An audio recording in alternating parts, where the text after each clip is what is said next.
네, 우리 인사하는 시간 같습니다. 우리 이정현자매 축복하면서 마음으로 팔라라고 우리 고백하면서 인사합니다. 할렐루야, 샬롬, 샬롬, 샬롬, 샬롬, 샬롬, 샬롬. 하나님 사랑합니다. 여러분 사랑합니다. 오늘 요한복음 18장 18절에서 40절 말씀, 이 세상에 속하지 않은 나라에 대해서 예수님이 말씀하시죠. 인류 역사상 가장 아이러니하고 이해하기 힘들고 이상한 재판이 있다면 바로 예수님께 행한 재판이었다. 그 재판은 유대인들에 의한 종교 재판과 로마인에 의한 정치 재판의 한 가운데 있었다.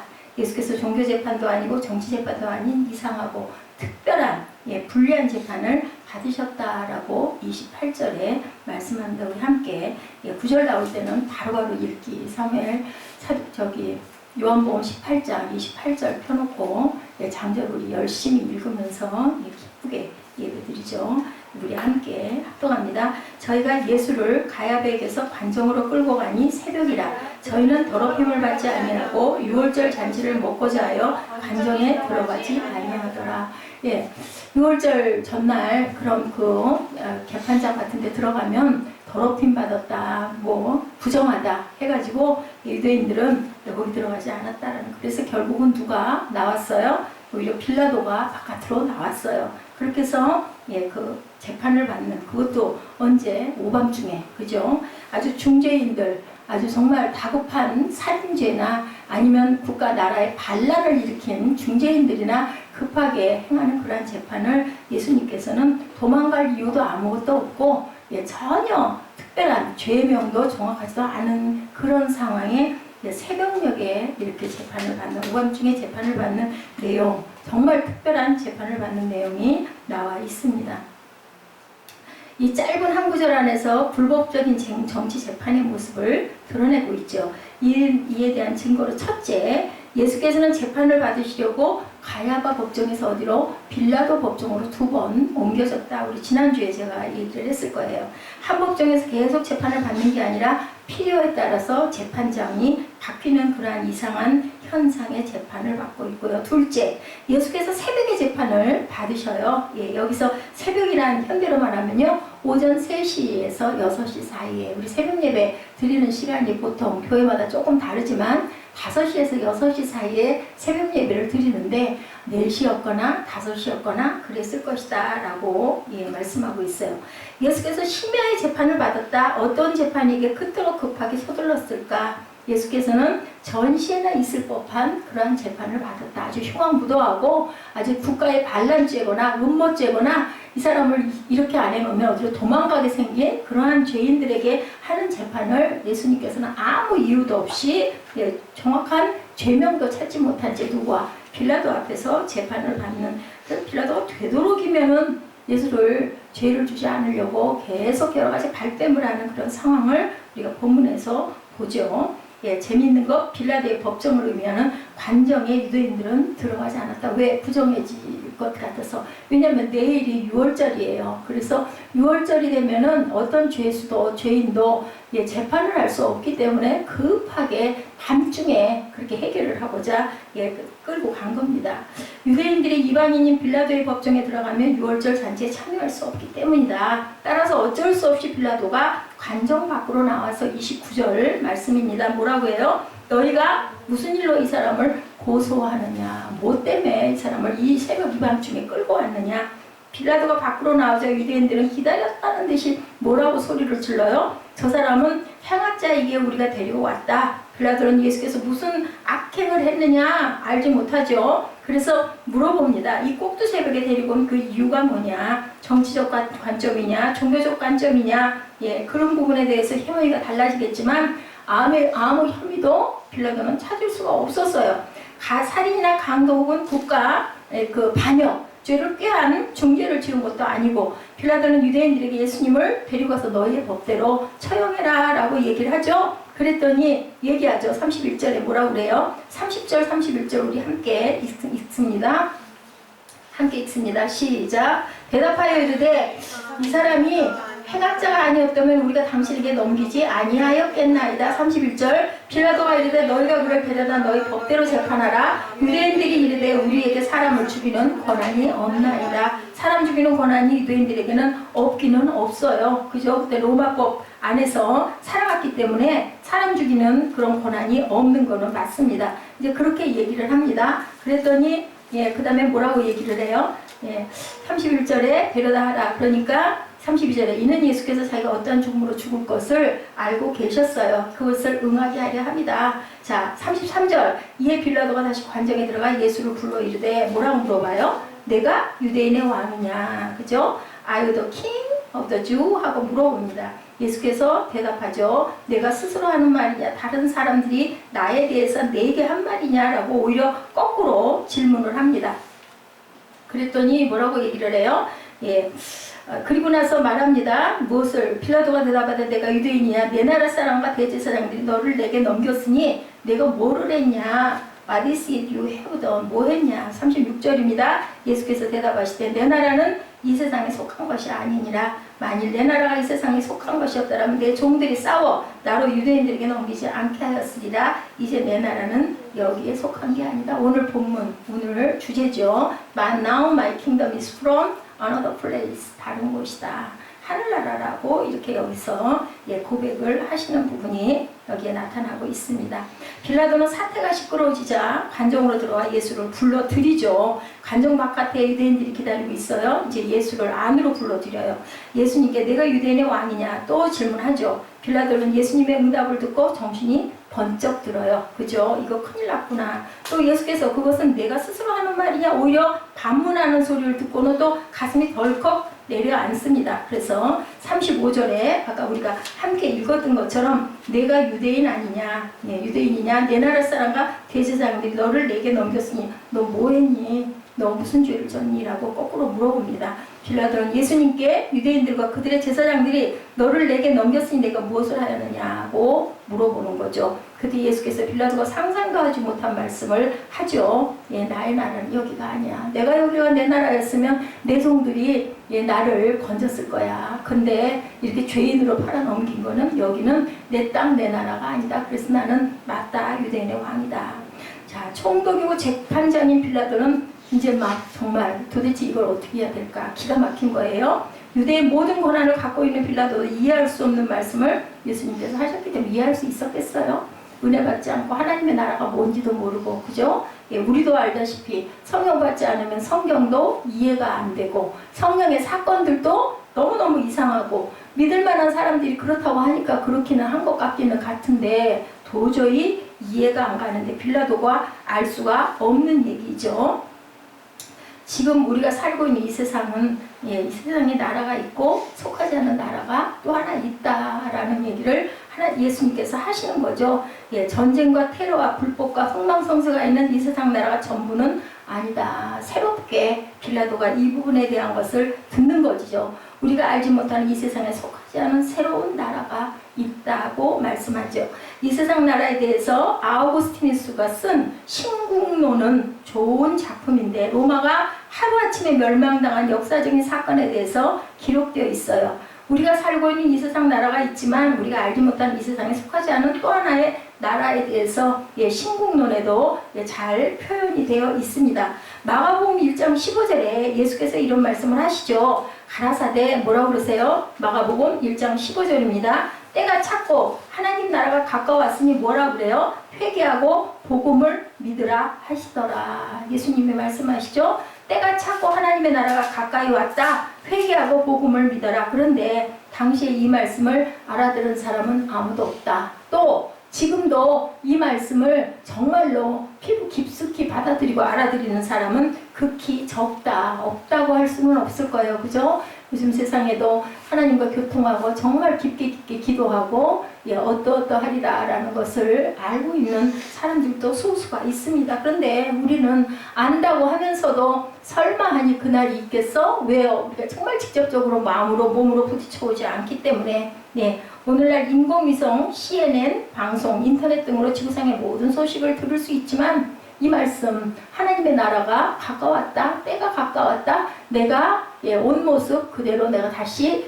또 올 것이다라는 그 말씀을 과연 믿는 사람이 몇이나 될까? 믿는다면 이렇게 세상이 악할 수가 있을까? 세상에서 그걸 떨어가지고 결국은 잘 먹고 잘 살고 부귀 영화 영광 권세 누리면 뭐 할까? 그죠? 자, 빌라도의 세계관이 이 세상 나라가 있고 예수님의 세계관이 이 세상에 속하지 않은 하나님의 나라가 있다라는 거예요. 사람의 나라가 있다면 당연히 하나님의 나라도 있을 줄로 믿습니다. 여러분들 믿으시죠? 아멘입니다. 우리는 사람의 나라에 대해 이해하지만 하나님의 나라에 대해서는 알 수가 없어요. 성경 바라보고 아 그렇구나. 아 하나님께서 예수님께서 이렇게 말씀하셨으니까 그게 맞을 거야. 이 정도로 우리가 이해를 하고 갑니다. 자, 하나님 나라와 세상 나라의 특징에 대해서 우리 함께 한번 봅니다. 우리는 두 나라를 대비시켜 생각해 볼 수 있죠. 첫째, 이 세상 나라의 특징은 영원하지 않다. 예, 여러분들 믿습니까? 이 세상의 나라에 우리가 살고 있는데요. 언제까지나 이 땅이 있을지, 내가 또 이 땅에 언제까지 살고 있을지 아무도 알 수가 없다. 인류의 역사도 당연히 영원하지 않다. 정말 절대로 허물어질 것 같지 않은 바벨론도 망했죠. 그리고 페르시아도, 또 페르시아가 바벨론을 쳤는데 페르시아도 망했습니다. 예, 영국도 절대로 태양이 지지 않는 나라라고 했는데 결국은 영국도 모든 것들을 다 돌려주는 역사가 일어납니다. 로마가 뭐라 그래요? 절대로 영국은 태양을 안 보는 때가 없을 거다. 왜냐하면 모든 나라들을 우리가 다 점령했기 때문에 태양이 지지 않는 나라라고 로마도 영국도 이렇게 얘기했지만 지금은 흔적도 없다. 뭐가 남아있어요? 많은 땅 속에 있는 많은 발굴물들을 통해서 정말 기가 막힌 문명이 있었다라는 건 우리가 압니다. 이제 앞으로 갈수록 더 그런 것들이 과학이 발달하기 때문에 많은 것들이 아마 발굴이 될 거예요. 아, 그게 얘기가 아니라 아마 한 20, 30년 전까지만 해도 그거는 그냥 이스라엘 역사책에 아니면 허구적으로 꾸민 어떤 이야기였다라고 했던 것들이 실제로 발견되는 역사들이 많이 있죠. 앞으로 더 많이 있을 겁니다. 인류의 역사도 절대로 이렇기 때문에 영원하지가 않다. 아주 흥하면 뭐가 있어요? 망할 때가 있다. 성하면 쇠할 때가 있다라는 거예요. 지금까지 인류의 역사를 보면 많은 나라들이 문명이 아까 말씀드린 대로 일어섰다가 사라졌는 그런 모든 것들이 많다. 민족도 그렇기 때문에 우리가 영원하지가 않다. 영웅이 통치하죠. 민주주의 국가라는 제도에서 누가? 대통령 수성 권력 기관이 통치를 합니다. 어쨌든 그들은 모든 사람들, 전쟁, 테러, 압제 등 속에서 우리가 살아가고 있어요. 어떻게 보면요. 지뢰밭 같은 데서 우리가 한가운데 살고 있는 거예요. 우리는 그걸 별로 일상에 오늘도 일어났으니 직장 가진 사람 직장, 학교, 학생은 학교, 주부는 가정에서 그냥 편안한 생활을 하지만 그게 언제 어떻게 될지 아는 사람은 아무도 없기 때문에 우리가 앞에 지뢰가 있는지 모르고 밟다 보면 어느 순간 터지잖아요. 터져서 죽잖아요. 이런 정말 전쟁터 속에 살고 있어요. 어떤 전쟁, 악한 영혼들과 살고 있는 전쟁터 속에 우리는 섞여 살고 있다라는 거죠. 무서워요. 그렇게 생각하면 엄청 무서운 거예요. 근데 다행인 거 모르는 거죠. 한치 앞을 모르기 때문에 그냥 편안하게 평안하게 살고 있어요. 근데 성경에는 계속 하나님께서 이런 말씀을 하고 있죠. 어쨌든 그들은 모두 다 어때요? 그런 속에서 살고 있다. 이 세상 나라의 특징은 자기 사랑. 한 국가, 한 민족, 한 사회, 한 가정, 그죠? 한 공동체. 그 속에 있는 그냥 나만 가장 중요해. 나만 그냥 안전하면 돼. 나만 괜찮으면 돼. 이렇게 살고 있는 게 지금 요즘의 모습이다. 그죠? 모두 나름대로 명분을 가지고 살고 있어요. 명분의 핵심에는 뭐가 들어있다? 이기적인 욕망들이 다 들어앉아 있다. 그것을 채우려고 매일매일 전투하고 투쟁하면서 산다라는 거죠. 넷째로 이 세상 나라의 특징은 권력 중심이다. 권력을 가진 자가 이기게 되어 있는 게 이 세상 나라죠. 또한 이 세상 나라는 정신적이지 않고 뭐예요? 물질적인 세상이다. 그와 반대로 하나님 나라의 특징, 지금까지 제가 땅의 나라의 특징들에 대해서 말씀드렸어요. 권력을 늘려받댔자 영원한 것이 아니다. 그리고 내중심적으로 살아간다. 사람이 통치를 한다. 근데 하나님의 나라는 누가 통치해요? 하나님이 통치하는 세상, 그리고 영원한 세상, 그죠? 그리고 내 뜻과 내 맘대로 될 수 있는 것이 아무것도 없는 세상이 하나님의 나라의 특징이고, 다스리고 통치하시는 분은 삼위일체 하나님께서 통치를 하신다. 자, 이타적이다. 그죠? 이기적이지가 않고 항상 하나님께서는 상대방을 뭐 하셔서 사랑하셔서 독생자 예수 그리스도까지도 내놓을 만큼 우리를 너무너무 사랑하신다. 이타적인 나라다. 하나님 나라에서 섬기는 자가 또한 리더다. 예수님이 그래서 오셔서 섬겼잖아요. 결국은 뭐예요? 정반대의 세상이라는 거예요. 그 넷째 하나님 나라의 특징은 또한 육적이 아니고 영적이다. 영원한 것은 뭐예요? 썩어지는 것들을 우리 육신이라고 그러죠. 영적인 것은 영원한 나라 영생이 있다라고 얘기합니다. 자, 두 나라의 세계는 이렇게 너무 달라요. 지금 여러분에게 말씀드린 것처럼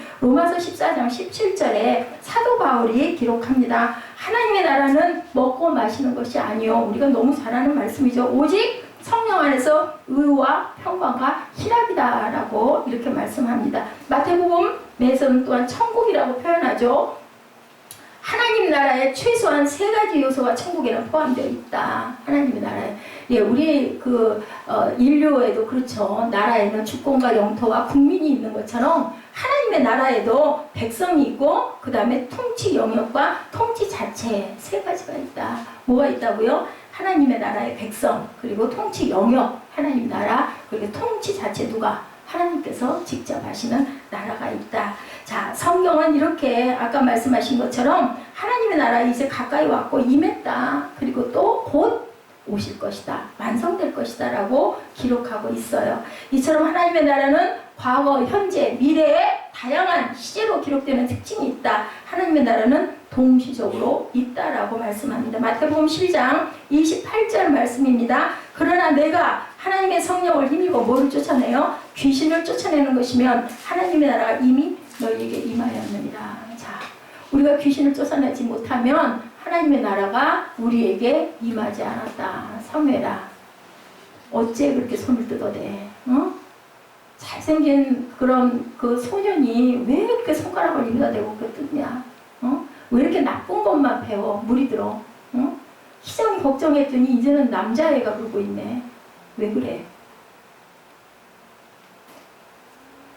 누가복음 17장 20절에서 21절 말씀에 뭐라고 그러시나 한번 볼까요? 바리새인들이 하나님의 나라가 어느 때까지 임하나이까 묻거든 예수께서 대답하여 그러시되 하나님의 나라는 볼 수 있게 임하는 것이 아니요 여기 있다 저기 있다가도 못하리니 하나님의 나라는 어디 있다 그래요? 너희 안에 있느니라 하십니다.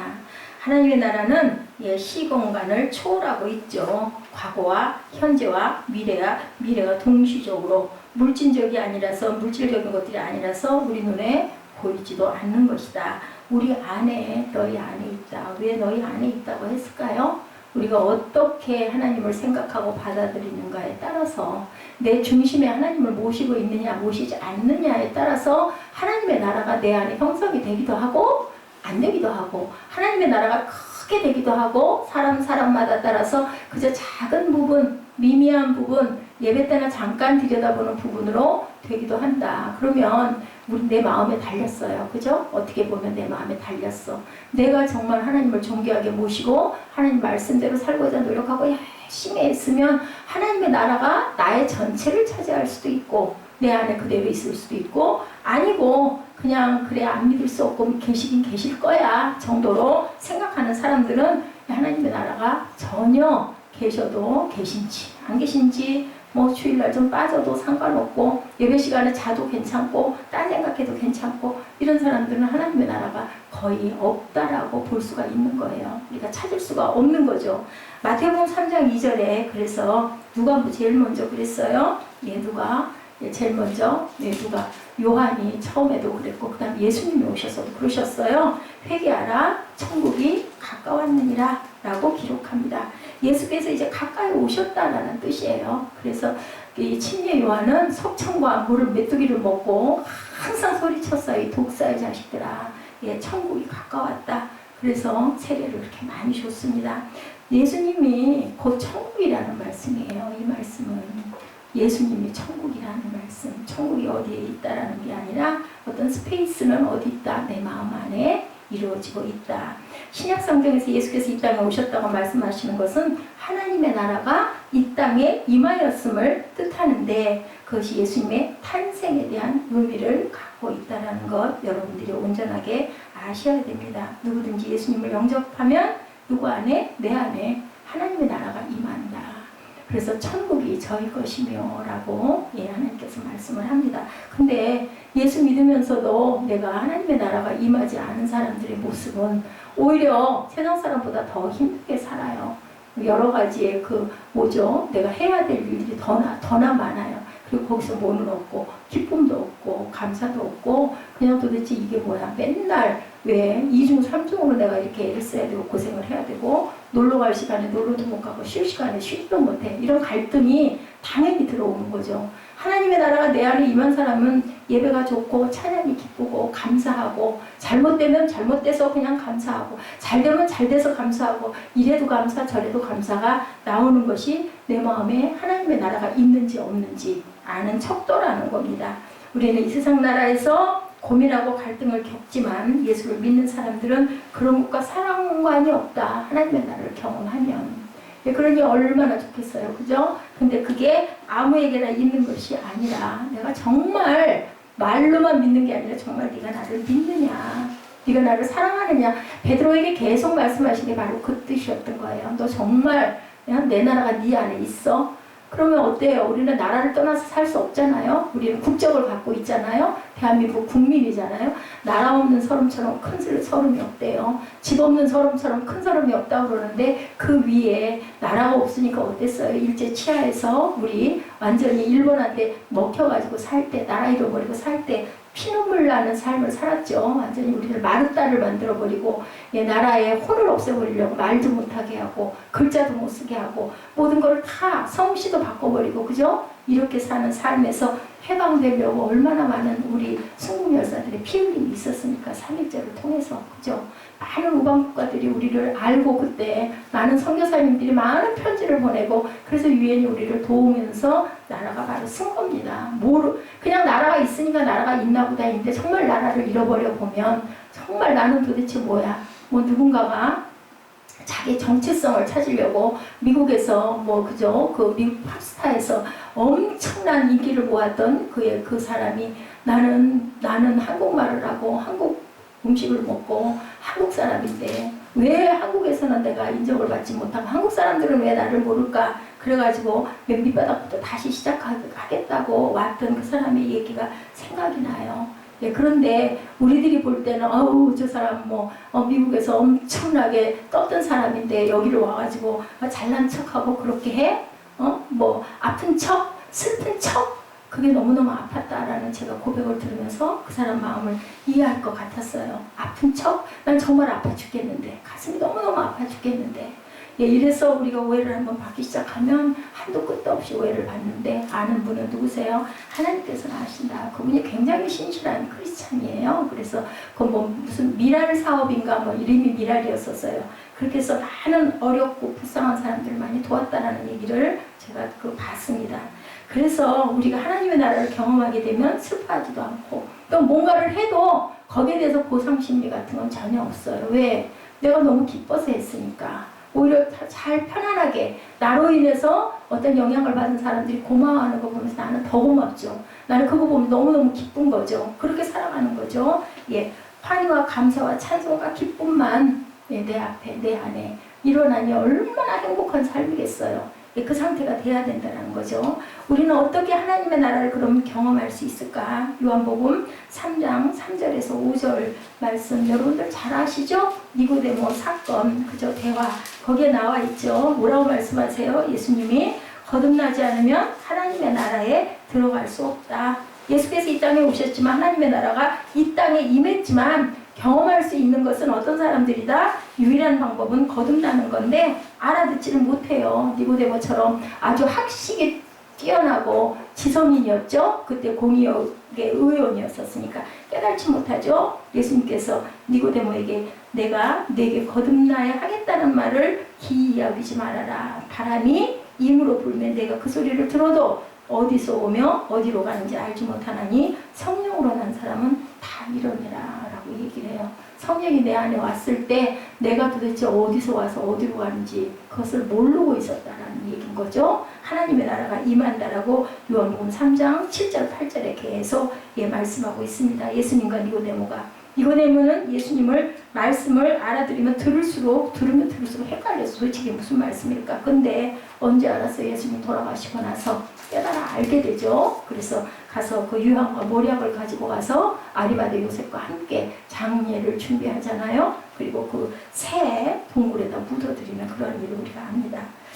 자, 예수께서 사람이 거듭나지 아니하면 하나님의 나라를 볼 수 없느니라 요한복음 3장 3절에 말씀하신 하나님의 나라, 모든 성도님들이 하나님의 나라를 경험하는 저와 여러분 되시기를 주님의 이름으로 축복합니다. 찬송가 495장이죠. 3절 가사 우리 한번 읊조려 볼까요?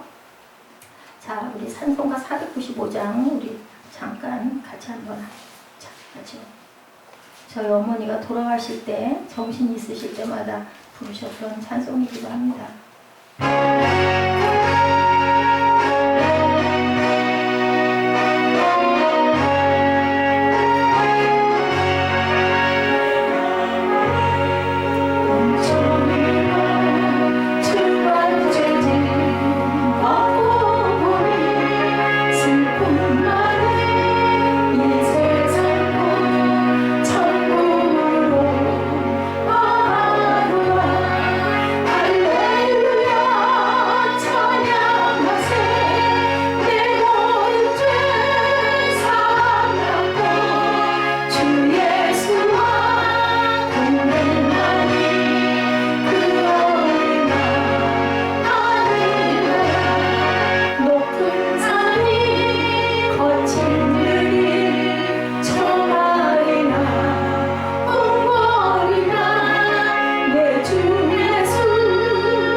높은 산이 거친들이 초막이나 궁궐이나 내 주 예수 모신 곳이 그 어디나 하늘나라. 할렐루야. 찬양하세. 내 모든 죄 사함받고 주 예수와 동행하니 그 어디나 하늘나라. 이런 고백 있는 사람들은 천국에서 살고 있기 때문에 이 세상의 가난과 질병과 실패와 억압도 전혀 두렵지도 무섭지도 않다. 제가 이 찬양에 대한 얘기를 참 많이 들었는데도 불구하고 또다시 이 말씀 여러분들에게 준비하면서 우리 어머니는 정말로 천국을 경험하셨기 때문에 그때 이 찬양을 그렇게 좋아하셨구나. 얼마나 감사하고 얼마나 다행인지. 돌아가신 지가 아마 20몇 년 됐죠. 어머니 돌아가신 지가. 근데 저는 그때 그걸 이해 못했어요. 495장을 왜 그렇게 좋아하셨을까? 그 찬양송을 굉장히 좋아하셨다. 이렇게만 알았는데 이제서야 제가 어머니의 하나님의 나라를 경험하시고 정말 얼마나 평강 가운데 계시다가 정말 예쁜 모습으로 돌아가신 그 모습이 그냥 우연히 정말 아무것도 가진 것 없이 그렇게 계시다 돌아가셨죠. 그냥 우연한 일은 아니었구나. 정말 젊은 나이에 그렇게 돌아가셨는데 얼마나 하나님 나라가 감사한가. 내 나라는 이 세상에 속한 것이 아니라 만일 내 나라가 이 세상에 속한 것이었다면 내 종들이 싸운 나로 유대인들에게 넘기지 않게 하였으리라. 이제 내 나라는 여기에 속한 것이 아니니라. 그 말씀이 바로 그 말씀이라는 거죠. 37절에 빌라도가 가로되 그러면 내가 왕이 아니냐. 예수께서 대답하시되 내 말과 같이 내가 왕이니라. 내가 이를 위하여 났다 라고 말씀하세요. 이를 위하여 또한 세상에 왔다. 그리고 진리에 대하여 증거하려 함이라. 무릇 진리에 속한 자는 내 소리를 듣느니라. 아주 귀한 말씀.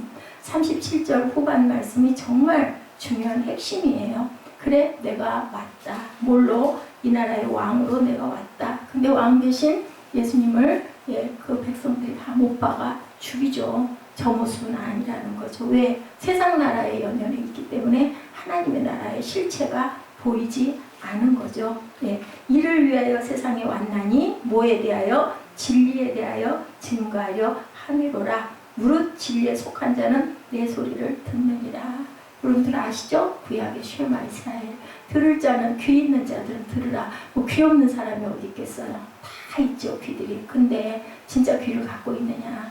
내 말을 듣는 귀들 너희들 열려 있느냐라는 말씀을 하는 거죠.